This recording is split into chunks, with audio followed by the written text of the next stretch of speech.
प्रभु मिलन की उत्कंठा। जय श्री हरि। पूज्य गुरुदेव के चरणों में बारंबार प्रणाम। हम सब परमात्मा को पाना चाहते हैं, किंतु परमात्मा को पाने की एक ही रीति है, एक आवश्यक तत्व हम सब में होना चाहिए। आइए इस कथा को श्रवण करते हैं और खोजते हैं कि क्या ये तत्व हमारे जीवन में मौजूद है। ये कहानी परम पूज्य पंडित आचार्य श्री राम शर्मा की पुस्तक प्रेरणापद दृष्टांत से ली गई है। वे लिखते हैं कि एक जिज्ञासु अपने गुरु के पास गया और उसने कहा, महाराज, मैं ईश्वर को प्राप्त करना चाहता हूँ, जैसा हम सभी अपने गुरु से कहते हैं। गुरुजी उस युवक जिज्ञासु की ओर देखकर जरा मुस्कुरा भर दिए और मुंह से कुछ ना बोले। उस दिन वह युवक प्रतिदिन की तरह आया और चला गया। फिर आया, धर्म प्राप्ति की लालसा लेकर आग्रह करने लगा, परंतु गुरुजी कुछ ना बोले। प्रतिदिन युवक की बात को टाल दिया भर करते। एक दिन वह युवक आया, बड़ी तेज दोपहरी की धूप थी, गर्मी से सारे चित्र व्यग्र हो रहा था। उसी समय युवक फिर से गुरुजी से प्रश्न करने लगा, गुरुदेव, मैं ईश्वर को पाना चाहता हूं। गुरुजी ने कहा, बच्चा, चल नदी में आज स्नान करके आते हैं। शिष्य तैयार हो गया, दोनों चल दिए।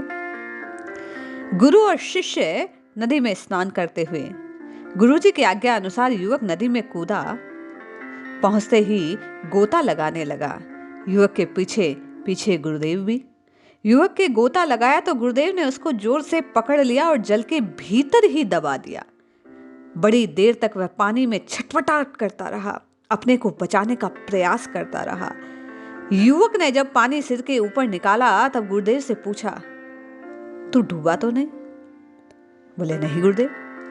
अब बात बता, जब तेरा मुंह पानी के अंदर था और मैं जबरदस्ती तुझे डुबोए जा रहा था तो तुझे किस बात की आवश्यकता अनुभूत हो रही थी?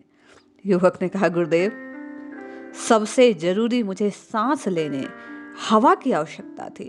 ये सुनकर गुरुजी ने पूछा, उस समय हवा के लिए जितना तू व्यग्र था, एक बात बता, क्या उतनी ही व्यग्रता तुझे ईश्वर को पाने की है? यदि तुझे ईश्वर की प्राप्ति करनी है तो वैसी उत्कंठा क्या एक क्षण को भी तू जीवन में अनुभूत कर पाया है?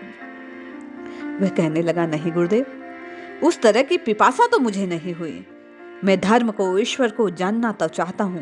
गुरुदेव बोले, बेटा, जानने के लिए सामर्थ्यवान होना और सामर्थ्य के लिए व्यग्रता, विरह, उसकी प्राप्ति के लिए उत्कंठा का होना अत्यधिक आवश्यक है।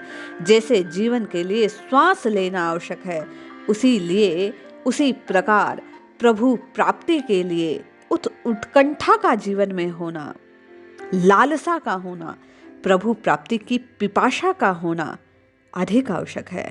तू चाहे जीवन पर्यंत कितनी भी पूजा पाठ, जप तप, यज्ञ, नाम जप आदि कर ले, किंतु जब तक प्रभु मिलन की आस में तू तड़फेगा नहीं, जब तक तेरी ये मिलन की उत्कंठा बढ़ेगी नहीं, जब तक ये भावना दृढ़ न होगी, जब तक जीवन की तरह जैसे तुझे उस श्वास की आवश्यकता थी, हवा की आवश्यकता थी, ऑक्सीजन की आवश्यकता थी, वैसी उत्कंठा जब तक तेरे जीवन में प्रभु प्राप्ति के लिए ना होगी, तू मिल नहीं पाएगा। यही बात हम सब के लिए भी है। पाना तो चाहते हैं, पर ऊपरी स्तर से। यदि आपको और मुझे भी ईश्वर को पाना है तो जीवन के लिए जैसे ऑक्सीजन की महत्ता है, उसी तरीके से उस पिपाशा की, प्रभु प्राप्ति की प्यास की हम सबको आस जगानी होगी, प्यास जगानी होगी, बार बार प्रभु को रो रो कर पुकारना होगा। जय श्री हरि।